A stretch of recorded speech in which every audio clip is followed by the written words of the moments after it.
بسم اللہ الرحمن الرحیم۔ السلام علیکم پیارے دوستوں۔ کسی ملک پر ایک بادشاہ حکومت کرتا تھا۔ بادشاہ بہت سخی تھا اور انصاف کو قائم کرنے والا تھا، جس کی وجہ سے پورا ملک خوشحال تھا۔ رعایا بھی بادشاہ سے بہت خوش تھی۔ بادشاہ کا ایک بیٹا تھا جس کا نام مخدوم تھا، اور وہ آرام پسند، عیاش اور بگڑا ہوا شہزادہ تھا۔ باپ کی دولت پر عیش کر رہا تھا۔ وہ شکار کا شوقین تھا۔ بادشاہ کے محل کے قریب ایک ہرا بھرا جنگل تھا۔ جنگل میں ایک چھوٹی سی بستی تھی جس میں 15 سے 20 لکڑی کے بنے چھوٹے چھوٹے مکانات تھے۔ ان مکانوں میں ایک مکان ایسا بھی تھا جو باقی مکانوں سے بالکل الگ تھا۔ اس مکان میں 2 بہن بھائی رہتے تھے۔ دونوں بھائی بہن انتہائی متقی اور پرہیزگار تھے۔ بھائی کا نام کیش تھا، جو کہ کم عقل اور بھولا اور اللہ والا تھا۔ ہر وقت اللہ کی عبادت میں مشغول رہتا تھا۔ وہ دن کو جنگل میں لکڑیاں کاٹ کر شہر میں بیچ آتا اور اپنا اور اپنی بہن کا پیٹ پالتا تھا۔ اس پر اللہ کا خاص فضل تھا۔ وہ لوگوں کی ہاتھ کو دیکھ کر ان کی تقدیر کو بتا دیتا تھا۔ اس کی بہن کا نام روزینہ تھا، جو نیک ہونے کے ساتھ ساتھ انتہائی خوبصورت اور حسین و جمیل تھی۔ ان دونوں کے والدین وفات پا چکے تھے۔ ایک دن کیش کی طبیعت ٹھیک نہ تھی اور جنگل سے لکڑیاں کاٹ لانے کی ہمت نہ تھی، تو اس کی بہن روزینہ لکڑیاں کاٹنے چلی گئی۔ اتفاق سے شہزادہ بھی اسی روز شکار پر نکلا تھا۔ اس کی نظر جب روزینہ پر پڑی تو وہ اس پر فریفت ہو گیا۔ شہزادے نے جب ایک بھولی بھالی، خوبصورت اور نیک لڑکی کو دیکھی تو اس کے دماغ پر شیطان سوار ہو گیا۔ شہزادے نے لڑکی کو بلایا اور اس سے کہا کہ تم اتنی خوبصورت ہو کر اتنی محنت کر رہی ہو، تمہیں تو شاہی محل میں ہونا چاہیے تھا۔ پھر شہزادے نے اپنے گلے سے ہار اتارا اور روزینہ کو دیتے ہوئے کہا کہ یہ قیمتی ہار لے لو اور آج کا دن میرے ساتھ گزارو۔ یہ ہار اتنی قیمتی ہے کہ تم اپنے لیے اچھا گھر بنا سکتی ہو اور ساری زندگی تمہیں محنت نہ کرنا پڑے گا۔ روزینہ نے ہار لینے سے انکار کر دیا اور کچھ کہے بنا وہاں سے چل دی۔ روزینہ کا یہ رویہ دیکھ کر شہزادے کو غصہ آ گیا اور اسے اپنے توہین محسوس ہوئی۔ اس نے خادموں کو حکم دیا کہ اس لڑکی کو اٹھا کر میرے جنگل والے گھر میں لے آؤ۔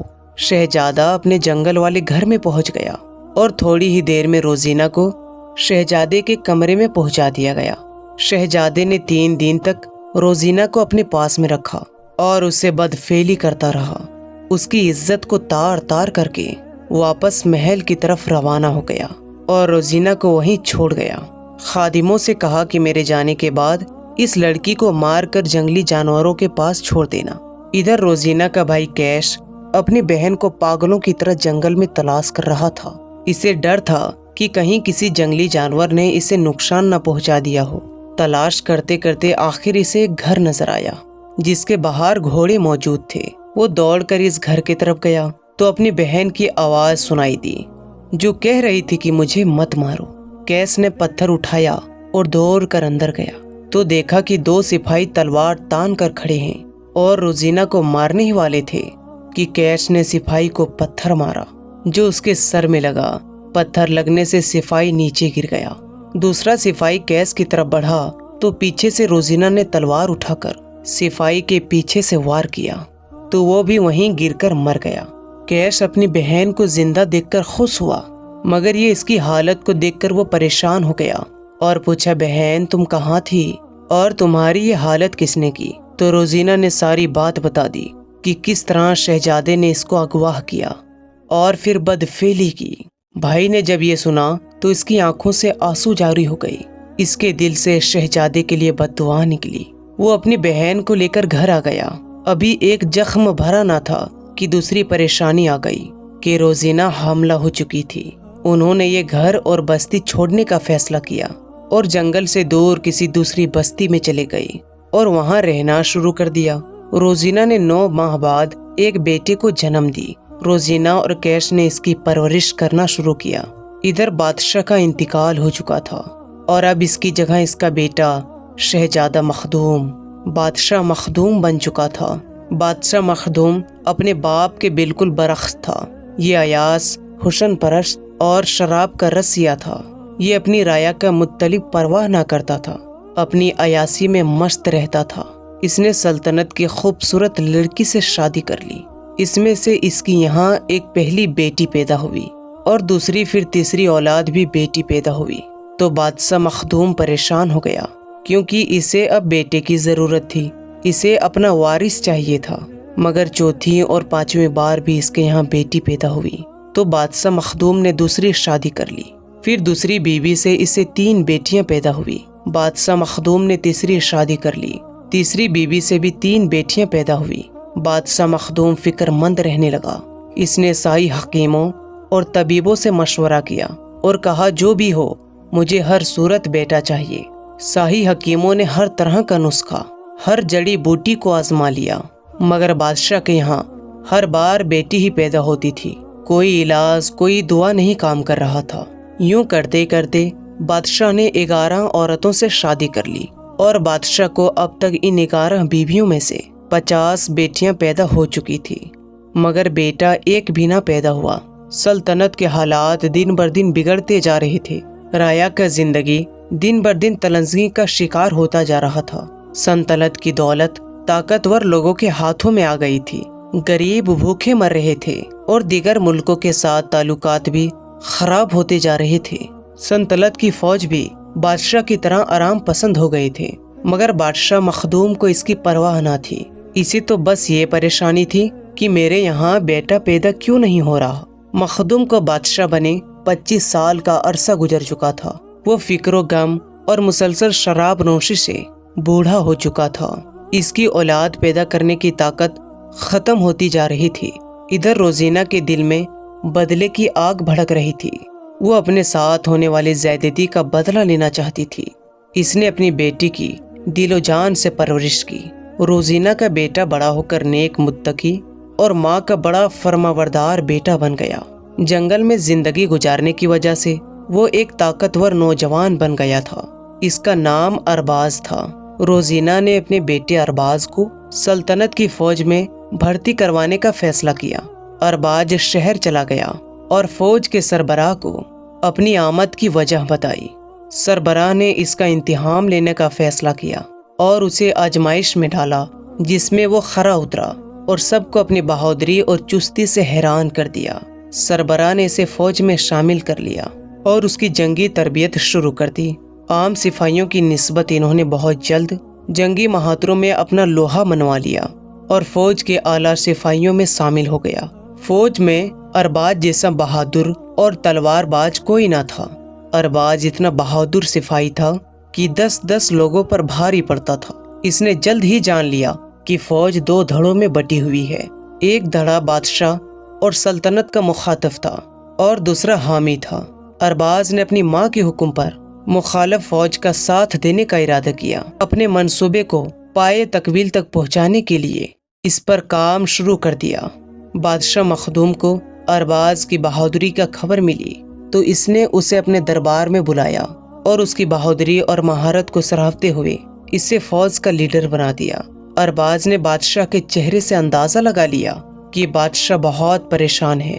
اس نے بادشاہ سے پریشانی کی وجہ پوچھی تو اس نے بتایا کہ وہ 11 عورتوں سے شادی کر چکا ہے اور 50 بیٹیاں پیدا کر چکا ہے، لیکن اس کے یہاں ابھی تک بیٹا پیدا نہیں ہوا۔ تو ارباز نے بادشاہ کو بتایا کہ میں ایک ایسے بزرگ کو جانتا ہوں جو ہاتھ کو دیکھ کر تقدیر بتا دیتا ہے۔ بادشاہ نے کہا کہ اس بزرگ کو میرے روبرو پیش کرو۔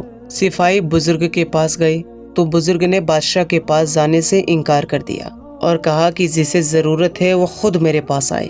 یہ سن کر سپاہیوں نے بزرگ کو زبردستی اپنے ساتھ لے جانا چاہا تو بزرگ نے تالی بجائی، جس پر سپاہی دور جا گرے اور ڈر کر واپس بادشاہ کے پاس آ گئے اور اس واقعے کے بارے میں بتایا۔ تو بادشاہ نے سوچا کہ جو بزرگ تالی سے سپاہیوں کو پچھاڑ سکتا ہے وہ ضرور کوئی پہنچی ہوئی ہستی ہے، لہٰذا بادشاہ کو امید کی کرن نظر آئی اور وہ فوراً بزرگوں کے کیش کی خدمت میں حاضر ہوا اور اپنا مسئلہ بیان کیا۔ تو بزرگ کیش نے بادشاہ کو دیکھا تو اسے وہ وقت یاد آ گیا کہ جب اس کی بہن کے ساتھ اس بادشاہ نے زیادتی کی تھی۔